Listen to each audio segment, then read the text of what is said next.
MaddMike presents 3 prom night horror stories.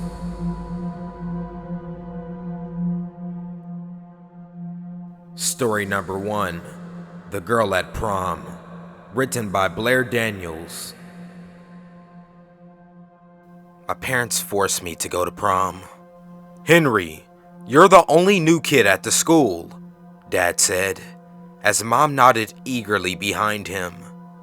"It's important to show up and make friends." So I dressed up in an ill-fitting tux, pinned a ratty-looking flower to it, and headed to prom alone.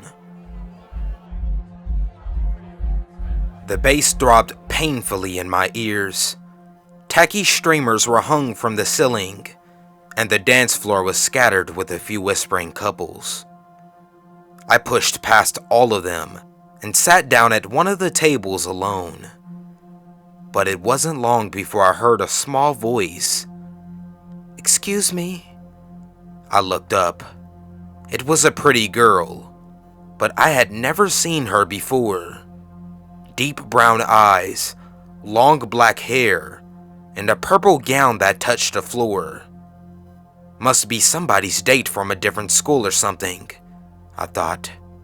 But then she asked, "Do you want to dance?" "Really?" It flew out of my mouth before I could stop myself. She giggled. "Yes, really."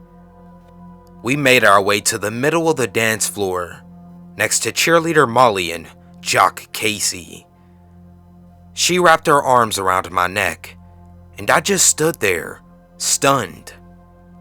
"You're supposed to put your arms around my waist." "I know that." "Then do it, silly." I laughed nervously and obliged. "I'm Mary, by the way. Mary Keller." "Henry."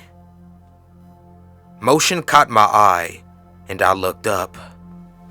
The mirror on the wall glinted brightly, reflecting the flashing lights of the dance floor. Below, the couples twirled and whispered and laughed. I saw myself in the center, but my arms were wrapped around thin air. "Henry?" I looked back at her. Sorry, I glanced back at the mirror, and there we were, arms wrapped around each other, swaying to the beat. "Never mind," I muttered, looking away. "I was asking you if you liked the music." I laughed. "Oh no, not at all." "Me neither." "It's awful." We continued dancing to 3 more songs, even though they were terrible. Finally, we took a break for drinks and sat together at a table overlooking the dance floor. "I'm so happy to be here," she said, squeezing my hand. "I didn't get to go last year." "Why not?" But she just shook her head and didn't reply. So I let her be and looked out at the dance floor. Molly and Casey were making out, as were many of the other couples. Throngs of girls whispered and giggled to each other. But no one was paying attention to the fact that me, Henry Slater, resident wallflower, was with the most beautiful girl at prom. I don't get it. "What?" "You're the prettiest girl here and no one is even looking at us." She laughed, her curls bouncing around her face. "I'm not exactly popular." After drinks, we made it back out on the dance floor, and we talked and laughed and twirled until the lights faded and the crowd thinned. "Want to get out of here?" I asked. She nodded. She followed me outside. Thin sheets of rain drizzled down, turning the spring grass into a mess of mud. "Car's unlocked!" I shouted as we ran towards it. We dove inside. Beads of water trickled down from my hair into my eyes and into the upholstery. "I didn't think it was supposed to rain. I'm sorry, I would have brought an umbrella." I turned to her. She was completely dry. No water running through her hair, No wet sheen on her shoulders. No mud on her high heels. How'd you do that? I'm sitting here, sopping wet, looking like an idiot, and somehow, she's perfect. Mary smiled. I just got lucky, I guess. And then she leaned in. We kissed, and time seemed to stop. It was probably a few minutes, but it felt like forever. Finally, she pulled away and whispered, "Thank you." I started the car, and we swerved into the road back from the school. She didn't say much in the car, and the longer we drove, the less she smiled. "Everything okay?" I asked, a few times, but she just nodded her head and forced a smile. Whoa, what's that up ahead? Red and blue lights flashed through the trees. We swerved around the bend, and I gasped. A sedan ran right off the road into a tree, coming from the other direction. The hood was crumpled against the bark, and police officers swarmed to the driver's side. Shards of glass glittered in the flashing lights. Oh my God. Mary, do you see the... I turned to face her, but the seat was empty. Mary! Mary! I hit the brakes, pulled to the curb, and searched everywhere. I checked the back seat, the space underneath the seats, even the trunk, but she was nowhere to be found. Maybe she somehow fell out, or... But then I looked up. I was standing on a dark, empty road. No flashing lights, no mangled car, no accident at all. Just a small sign stuck in front of the tree. Drive safely, in memory of Mary Keller.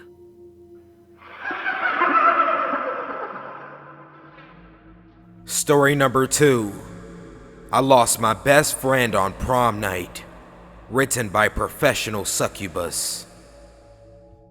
My name is Tamara, and my prom night did not go the way I wanted it. It all started a week before the dance, when my friend Maddie suggested we have a sleepover, sneak whiskey, and watch scary movies. This was an annual tradition for us to celebrate our liberation from the bondage of school.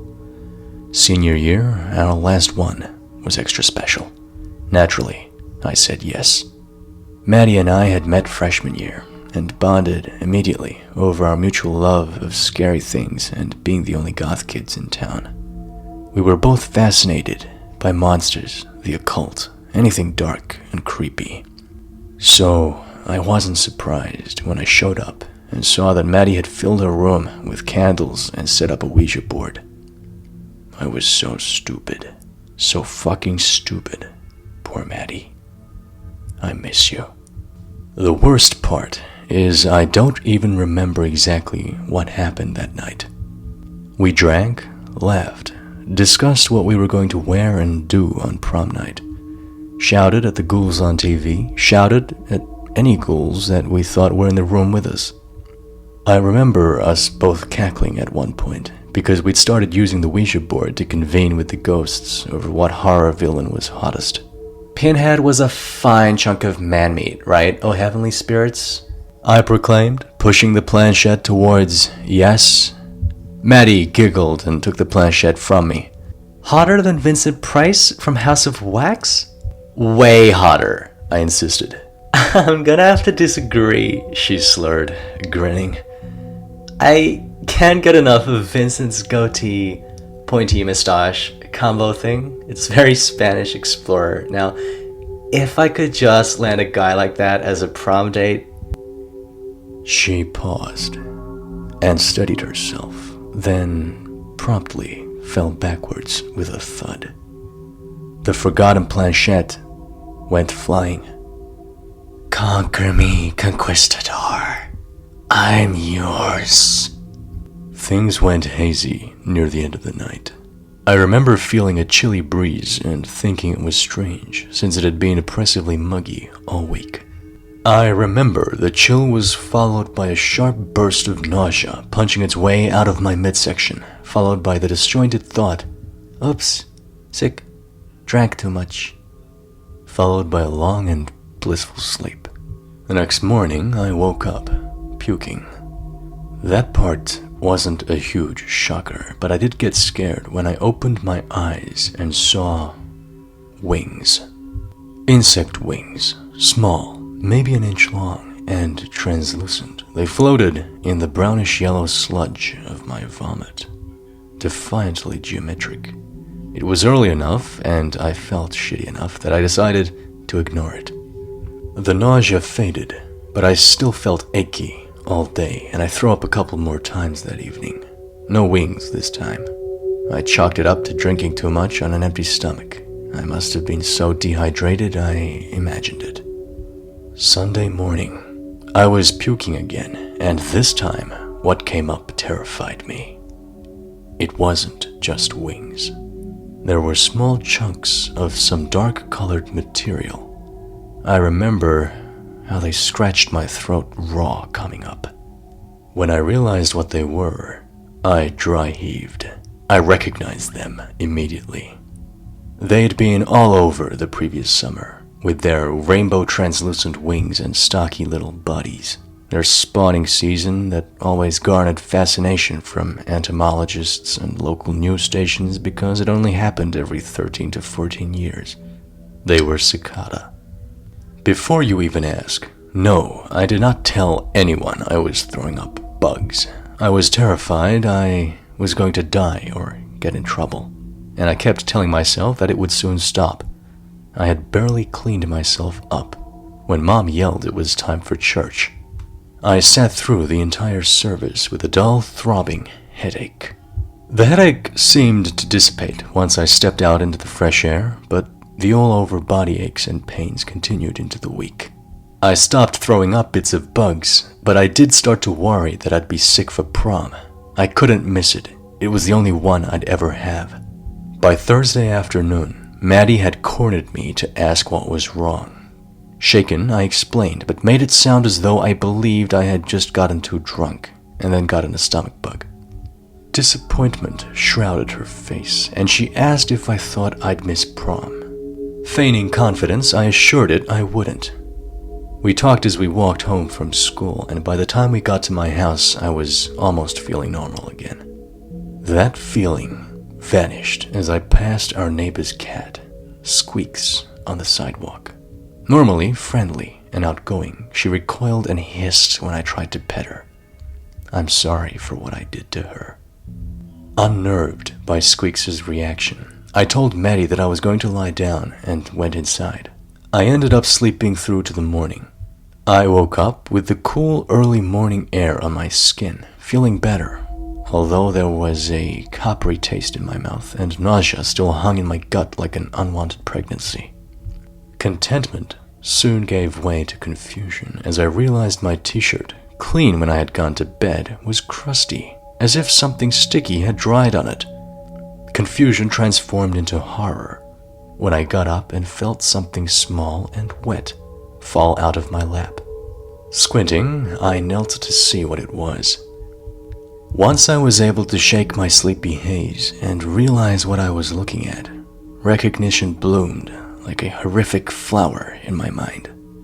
Soft and furry, but with one end glistening in telling red, the cat's calico paw sat motionless on the carpet. Its presence clanged through my room like a chorus of locusts. I told my mother I wasn't feeling well and had to stay home for school. As soon as I heard her car cruise down the block, I got to work. The previous year, my mom had gotten it into her head that we needed a home security system, which I think came from the tech nerd she was dating at the time. She and Bryce had set up some motion sensor cameras, and like a true millennial, I helped her set up the online account. Spoiler, the security system lasted longer than Bryce. As I logged in, a disquieted eddy gently churned in the pit of my stomach. I hadn't checked the account in a while, so there were a lot of new clips of raccoons and stray cats wandering around. I skipped forward until I got to the only one dated 5th of the 7th, 2017. At first, all the video contained were some swooping bats and the occasional possum, but it wasn't long before I saw a cat pass by on the sidewalk. From the left of the frame, a figure, human-shaped, streaked over and seized it. I was glad there was no audio, because I'm sure I would have puked again. The person clamped the cat tightly in their arms. You could see the cat squirming frantically in the unwelcome grasp. The person fell to their knees and buried their face into the cat's back. Through the grainy image, I could see dark liquid showering onto the grass. The cat's squirming became more forceful, more frantic, until it stopped. The figure lifted the limp little body like it was an ear of corn and continued to ravage it. A few seconds later, the lights of a car glowed from the other end of the street, and the person skittered away on all fours to a darker corner of our yard. I sat there open-mouthed and wordless. There was one detail in that video that filled me with an icy, detached terror, yet I wasn't surprised to see it. At one point, the shadowy cat killer had wandered close enough to the porch light that their t-shirt was visible. It was an old 9-inch nails shirt. It was my shirt. Shell-shocked, I couldn't bring myself to do anything other than sit at home immobilized and watch daytime TV. What do you do in that situation? Despite all the evidence, I still couldn't wrap my head around what was happening. I couldn't tell my mom I ate the neighbor's cat. She'd have me committed to a mental institution. I thought about calling Maddie, but I was afraid she'd think I was crazy. Denial seemed like the best option. Prom was the following day. I wanted to dance with my friends, dress up, and wear weird makeup. I didn't want to be sick, or throwing up, or involuntarily devouring other people's pets. Maybe that's why I deserved what happened. Prom night came, but I felt like I was forcing a happy face while dying internally. Maddie came over and we blasted the Halloween Metal Pandora station while we got ready. My mom ordered pizza, but both her and Maddie gave me strange looks when I insisted that I wasn't hungry. Somehow, I felt bloated, even though I'd barely eaten anything that week. My stomach was alive with prickly pain all day. Like all the other weird shit, I ignored it. It was prom night.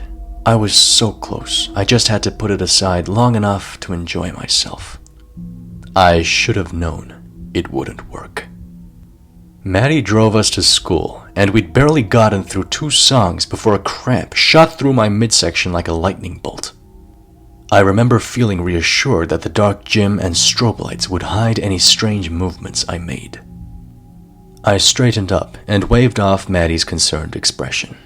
Until a few seconds later when the cramp returned, this time retaining its vice-like grip for a few seconds before dissipating. Heart pounding, I felt sweat rise on my brow. I gave Maddie an apologetic look and mouthed the word bathroom to her over the noise of the DJ. Clutching my abdomen, I staggered out of the gym and into the blissful quiet of the girls' room. Fortunately, it was empty. I was hoping I wouldn't throw up. I had gone all day without doing it, but as soon as I closed the bathroom stall, I felt my gorge rise. Trying to breathe calmly, I fell onto the toilet seat. It felt like there was broken glass churning in my stomach. I slumped forward, suddenly burning with heat. Droplets of perspiration fell into the bowl and made small plinks into the water. I tried to wipe away the sweat with some toilet paper, but dropped the damp wad when another cramp came. This one so strong I let out a cry. I pushed both hands against my stomach, willing it to calm down. It didn't. Another cramp seared through me like a welding torch. I started to knead at the cold, clammy flesh, half out of nerves and half out of the vague idea that it would calm my misbehaving belly. The next few moments I have played back in my head more than 1,000 times. I was hunched over the toilet, clutching at my midsection and panting in pain. Three things happened next. Something inside me pushed back. I screamed. I barely had time to register the thought, "What the fuck?" when the bathroom door swung open. I clapped one hand over my mouth, not wanting anyone else to ask what was happening. It was too late anyway. It was Maddie. "Tamara, will you please fucking tell me what's going on?" I didn't know whether to be relieved or scared. I blurted out, "It's fine, Mads. I'll be out in a minute." The low, thudding bass of the music from outside seemed to expose the fear in my voice rather than concealing it. She wasn't buying it. I'd been acting weird all week, after all. "Bullshit.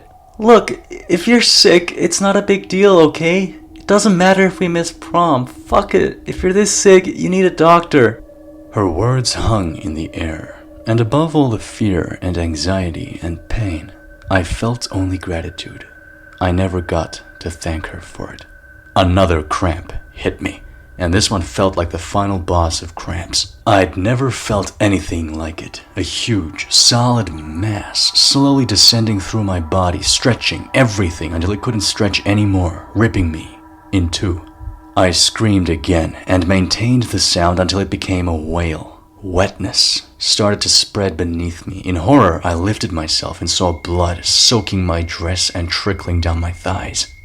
Maddie must have seen the blood too, because she started pounding on the stall door. "Jesus, Tamara, you need a fucking ambulance." She never got a chance to make the call, because at that moment, something fell out of me into the toilet. It mewed. The pain started to subside, and I took my chance to get away from whatever the thing was.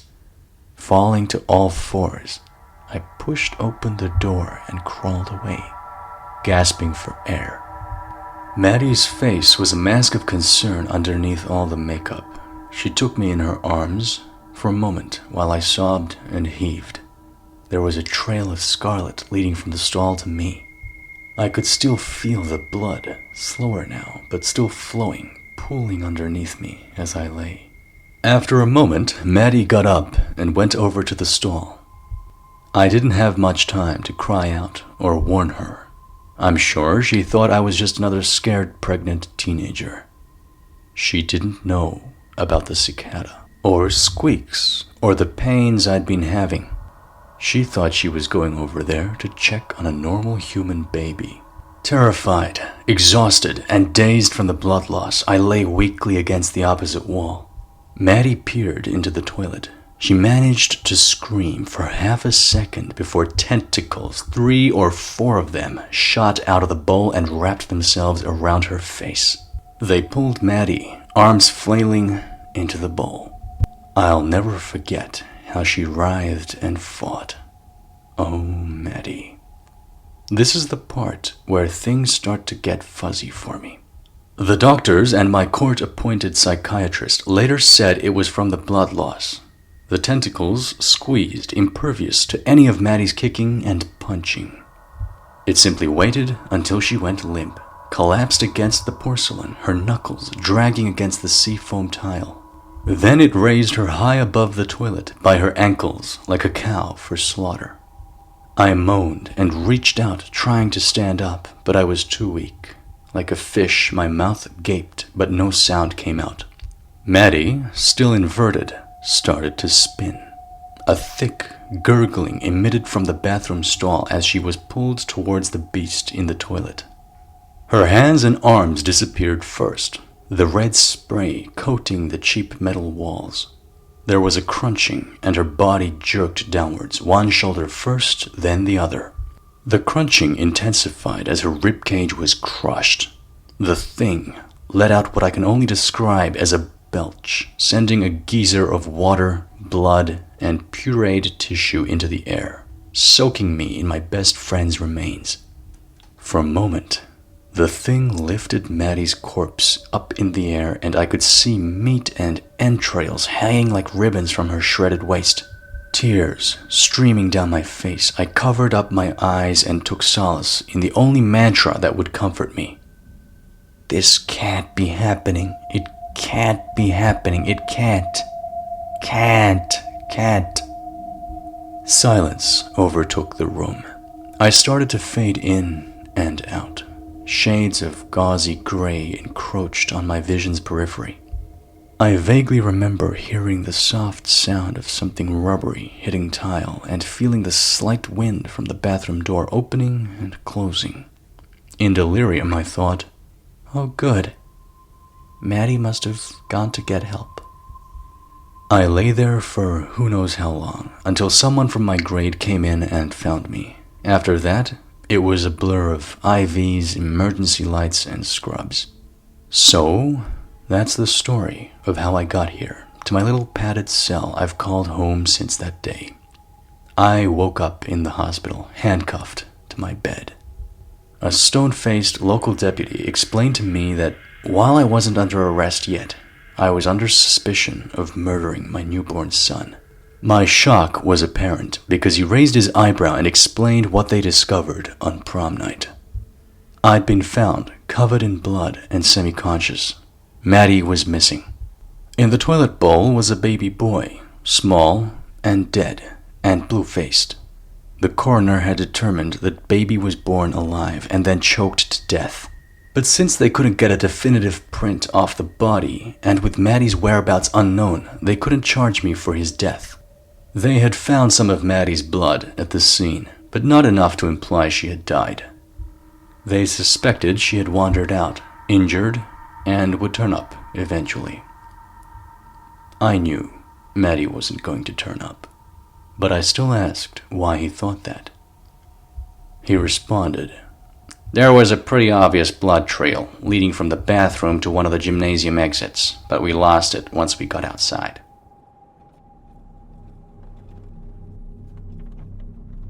Story number 3. I Thought It Was a Prom. Written by G.R. Wilson and MaddMike. Where are we going? The car took another turn. In that smooth, relaxed way Ethan drove, the surroundings turned even more decrepit as the industrial part of town turned into the abandoned industrial part of town. Little hobo fires blinked like sad candles in the dark, illuminating scenes of human squalor, as well as broken windows, graffiti thick as riverstone moss, buckling roofs, and chipped up sidewalks. The old BMW brushed harshly over one pothole after another. "Chill, babe," said Ethan without taking his eyes from the road. "We're not going to prom in the fucking hood or anything. This is just a shortcut." Summer didn't feel any more chill from that. She rubbed her hands together anxiously and flicked the tips of her recently manicured fingernails. They were ruby red, like the corsage pinned to her beautiful white dress. Ethan had matching color coordination in his tux and tie. The white, which she'd started to like after actually seeing her and her date together, felt increasingly weird and over-formal in its connotations. She didn't know what to say, so she stayed quiet and made sure her door was locked. Outside the passenger side window, it was shockingly dark in this part of town. They'd left the last working streetlight behind 5 minutes ago.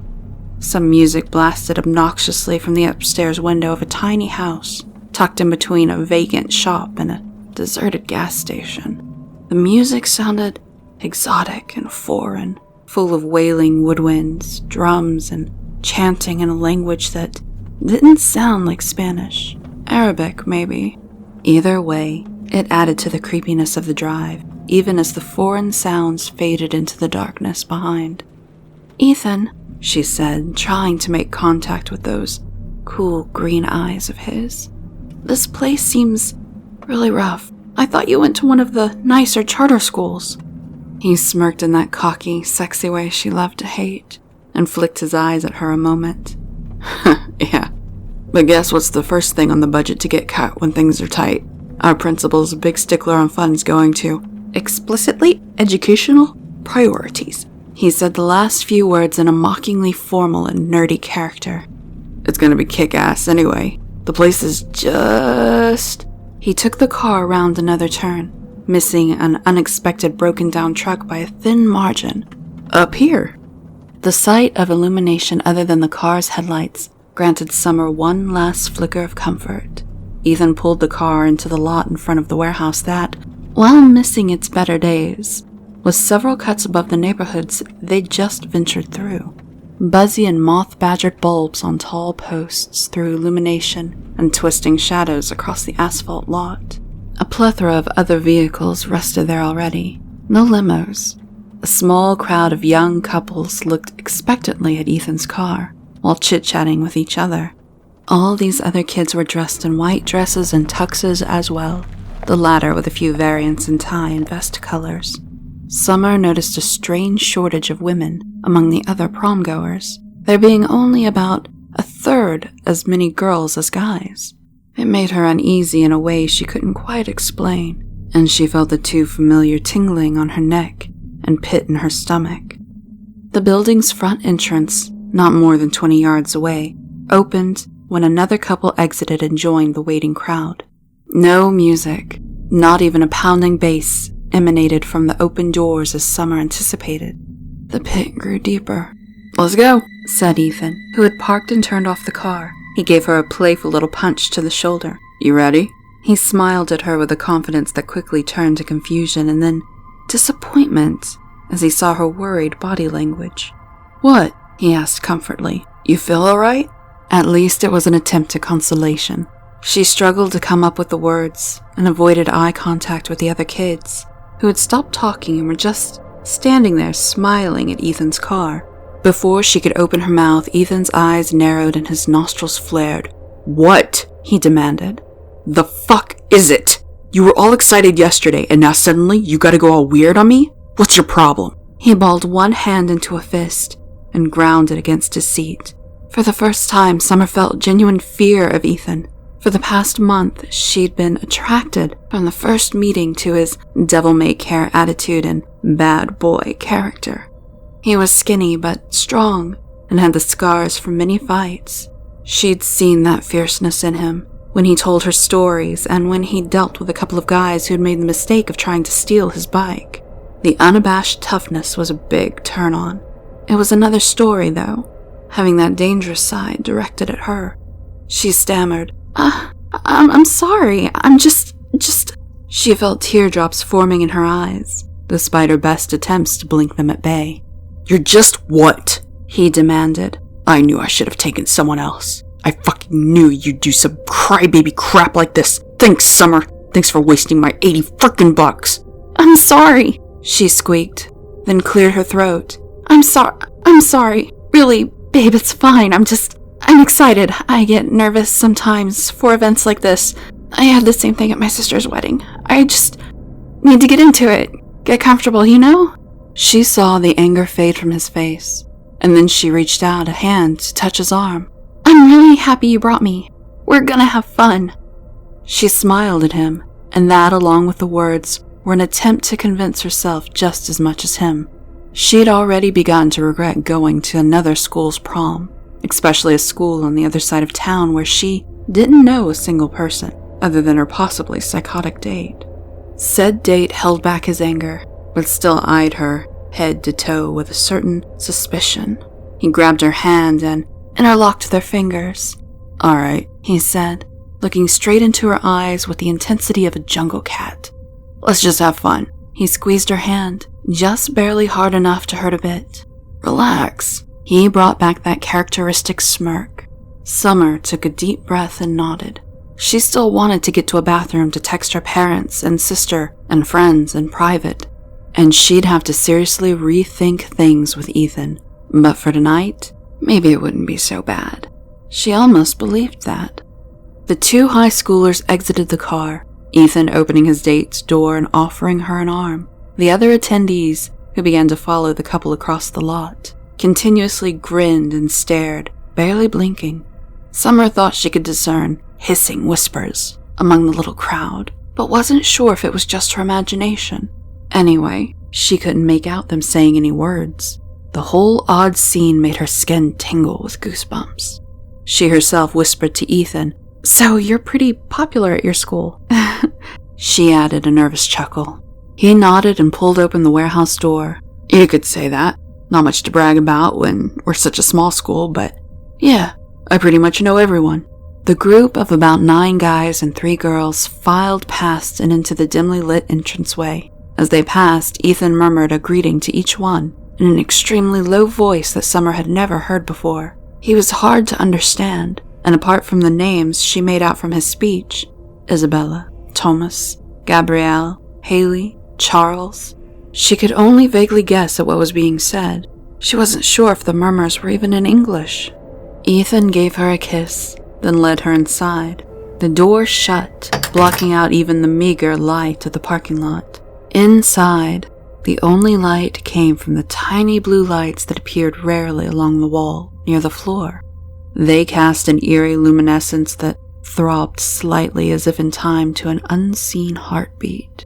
The experience of walking around a brief labyrinth of an entry hallway and into the main floor reminded one of traveling through a cave or the deep sea, with bioluminescent creatures granting the alien environment its only light. Ethan, however, showed no sign of discomfort or navigational handicap, and such cocksure, I own this place stride. Summer reached out an arm in front of her, trying to will her eyes to adjust faster to the cave-like interior of the warehouse.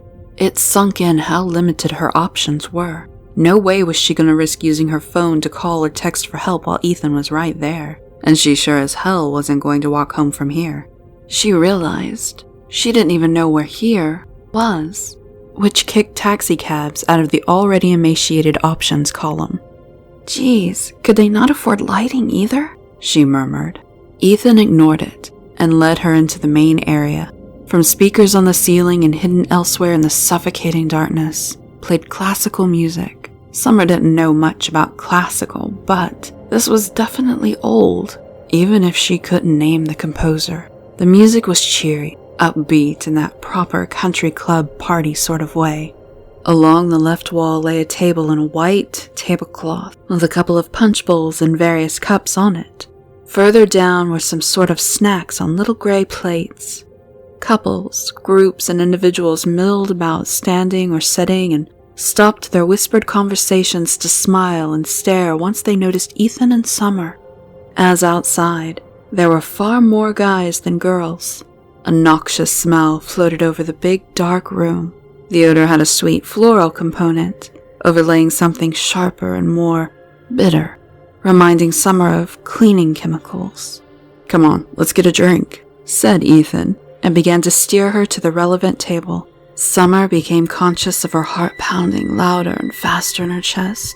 She hated this place, and was hating every second she spent there. These people were weird. Ethan was crazy. It was dark, and the music was weird, and no one even cared. Down from the refreshments table near one of the pale blue light sources, she could barely make out the sign for the women's restroom. Screw this. Actually, I really have to pee right now, she said with a nervous smile, and then pulled away and hustled to the bathroom. The bathroom was lit with a single flickering fluorescent light tube on the ceiling. The place was a mess of caked and dirty tile, protruding pipes, wet and sunken floor sections, and the repetitive and echoing drip of what Summer hoped was water. That noxious chemically smell was stronger in here, though the layered-on flower odor was apparently attempting to hide it. Instead, it just made it worse. Summer realized she actually did have to pee, and besides, wanted the privacy of a stall for a couple of minutes. She knocked on the closest of the 3 stalls. No response. She used her elbow to push open the door and locked it behind her. To her shock, the toilet was actually clean, or at least the seat was. Rust and nastiness were splotched all over the base and the pipes. The toilet was one of those chain pull handle ones, something Summer had only ever seen in movies. She found it a pain to get into the proper position while wearing a prom dress, but managed to sit down and relieve herself without getting the expensive fabric too dirty. Not like that really mattered now, anyway. Nervously, keeping an eye on the bathroom door through the stall crack, she reached into her small purse for her phone. It wasn't there. She checked the purse's other pocket. Money, lipstick, tampon, but nope, the phone was nowhere to be found. Ethan must have taken it, she thought. Shit. Adding to the strange situation, the toilet didn't flush either. Summer's goal at this point was to get home safe, away from Ethan, away from these weirdos, and away from their creepy prom. She stood up and fixed her underwear and dress. As she was standing, she heard 2 heeled shoes click on the floor in quick succession. They weren't her own. She looked and saw white high heels in the next stall. This is a lame place for a prom, isn't it? I don't even think the water works, Summer said. No response.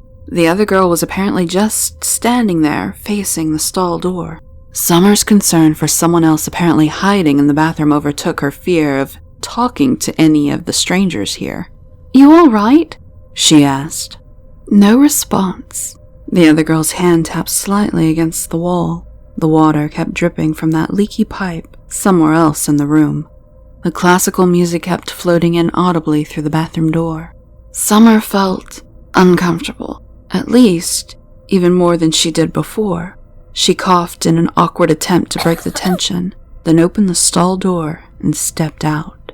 The lock on the neighboring stall turned and opened as well, and someone walked out after Summer. Summer whirled around, keeping herself between this other girl and the door. The other girl, almost to Summer's surprise, didn't look like some horrible, monstrous mass of tentacles and slime. She wasn't floating above the floor. She was just another girl at the prom, of course dressed in white, and with shoulder-length blonde hair. In the details, though, one soon saw the oddities. The girl's eyes were red in iris and pupil, the color of blood. A splash of actual blood marked her chest, stomach, and neck. Her hair had a big patch shaved off to the skin on the left side of her head, which looked to have been done recently and forcefully. She took a slow step towards Summer, like her feet or legs were injured. Her eyes flashed in the dim, flickery light. Summer took a step back. What the hell happened to you? Her own voice startled her with its loudness, so she lowered it, nearly whispering. Are you all right? Do you need help? She felt foolish asking that when she didn't even have a way or plan to help herself, and she tried to make some connection with the girl, but those transfixed red eyes offered no human response. With growing horror, Summer noticed a couple of other critical details. For one, the blonde girl's mouth was sewn shut with expert care, little black stitches crisscrossing her lips like railroad tracks. The lips twitched upward and the girl flinched in pain as if trying to smile but being unable. A low gurgle escaped from her throat, wet with mucus and who knew what else. She kept looking Summer in the eyes with each robotic step, like a machine sensing another object, rather than one human finding any connection with another's face. Revulsion welled up over Summer's body, and she felt like she might vomit. She had pity mixed in there, and she felt a pang of guilt for being so scared of the girl, who looked to be a victim herself. Summer quickly weighed her options. There was a window near the ceiling on the wall behind the girl, and it was big enough to crawl through. But dashing to her would almost certainly imply that girl catching up with her and doing who knew what. If anything hostile was her intention, dashing back into the bathroom stall left her where she was before. That left running out the door back into the prom and out from there. Get somewhere well lit, find someone helpful, borrow a phone, and call Mom and Dad. Sewn Mouth Girl extended a hand, with arms shaking, and made another strange gurgle. There was no pleading, no sorrow in her eyes, just a little twitch of pain every time she tried to smile through her fresh wounds. Summer backed away to the door. I'm sorry, she whispered, and re-entered the main area. She kept her head down as much as possible, both to avoid Ethan recognizing her face and to take better advantage of the scant lighting provided by the little blue glows. In seconds, she saw him again. The crowd had grown with more white-clothed young people, keeping their ratio of men to women. But there was Ethan, holding a cup of something pink and scanning around the room constantly. He said something indistinct to a couple of his admiring cohorts, who murmured back something equally hard to hear, and then wandered off, scanning the crowd themselves. Ethan looked pissed. Summer felt her heart pound. Whatever this gathering was, it wasn't a high school prom. She kept her head down and tried to match the soft floating sort of way most of the people walked. She saw the little entrance hallway across the room and began to make her way there, on a roundabout route away from the refreshment table, to avoid Ethan. Another mouth-sewn-up girl, then another filed past her, each escorted by their respective male dates. Like the other girl, their eyes were red. They carried a lighter version of the chlorine-like odor and walked as if in an entranced state. They and their guys paid Summer no notice. She kept a big smile at them as she passed to avoid suspicion. Then she risked a look behind herself. The crowd was beginning to file towards the emergency exit in the back of the room. The black metal doors were opened as couples and individuals, many of them girls with sewn-up mouths, exited into the relative brightness of the moonlit asphalt. No one was going the same direction as Summer. Her fear grew by the second. They'd find her any second. They'd find her faster if she kept going the same way and standing out from the crowd. The emergency exit door was staying open as people trickled out that way. Ethan was still snooping around near the bathroom for her. The tempo of the classical music picked up and flared with intensity. She saw her chance and took it.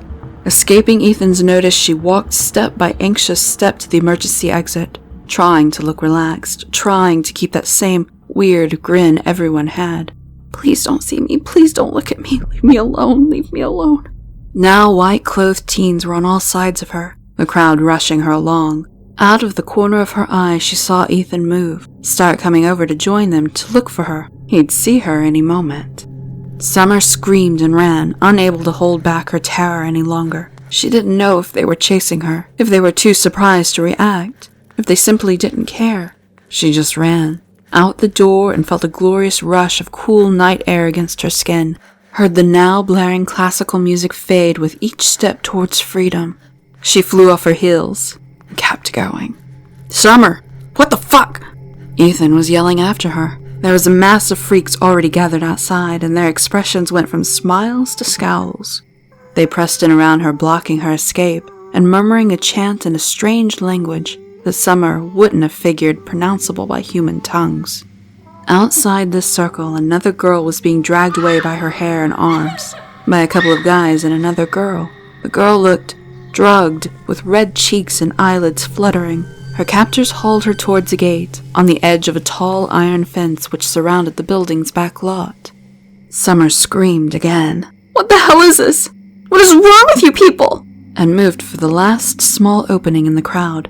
Ethan's hand clamped on her shoulder and spun her around. He was angry, stern. His fellow weirdos moved in close around Summer. "Are you trying to leave, babe?" Don't call me that, she shrieked. Fuck you. I want to go home.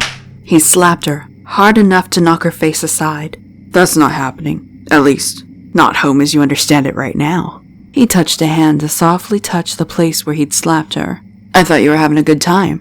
I know it's not like what you were expecting of a modern, typical prom, but we like to keep it festive." She recoiled in rage and horror and kicked Ethan hard in the shin before he could finish. You call this shit festive? She screamed, gesturing at yet another girl being dragged off. She kicked him in the balls and didn't wait to run past him. Luckily, she was able to snag his car keys before she ran too far. "Get her!" Ethan grunted, clearly in immense pain. "Make her suffer." The other cultists leaped into movement, running after her, shoes and bare feet pounding and slapping on the pavement. She felt tears in her eyes and adrenaline in her veins, and ran with all her might faster than she had ever thought she could.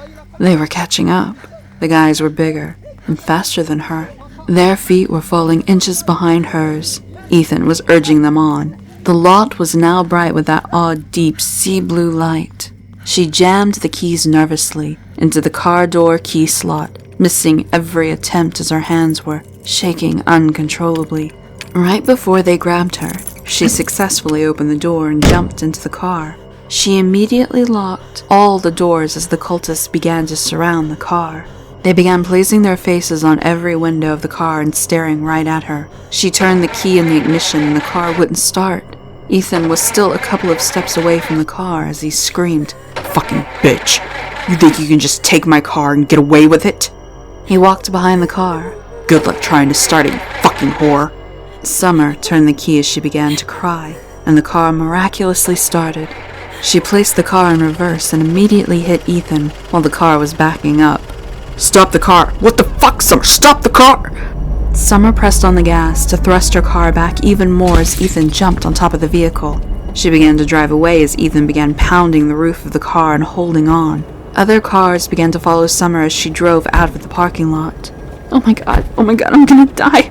Summer said to herself as she began driving down the road. She would swerve, but Ethan would successfully hold on, as she still heard his presence on the roof. Summer kept driving and swerving until she no longer heard the bumpy sound on top of the roof. She also started noticing all the cars that followed her out of the parking lot begin to disappear. Constantly looking at the rear view mirror, Summer kept driving faster and faster in the dead of night. Even driving 10 miles on this highway, there was still no gas station in sight. Out of nowhere, Summer sees something strange in the rearview mirror as she sees a car's headlights getting closer and closer in just a few seconds. She feels a forceful bump from the car forcing her off the road. Summer hits her head on the steering wheel and blacks out after her car runs off the road and into a fence. Summer woke up in a hospital and felt incredible pain throughout her entire body. She could barely remember anything about the night before besides her awkward arrival at the prom. Getting out of the bed, Summer sees something in the mirror that reminds her about it all. Her eyes are bloodshot red, and her lips have strange holes as she begins to look closer and closer. Backing up away from the mirror, she sees Ethan right behind her with a dozen roses in his hand. Ethan says, "You look so beautiful in your prom dress," and she starts screaming loudly while her jaw aches horribly and passes out again.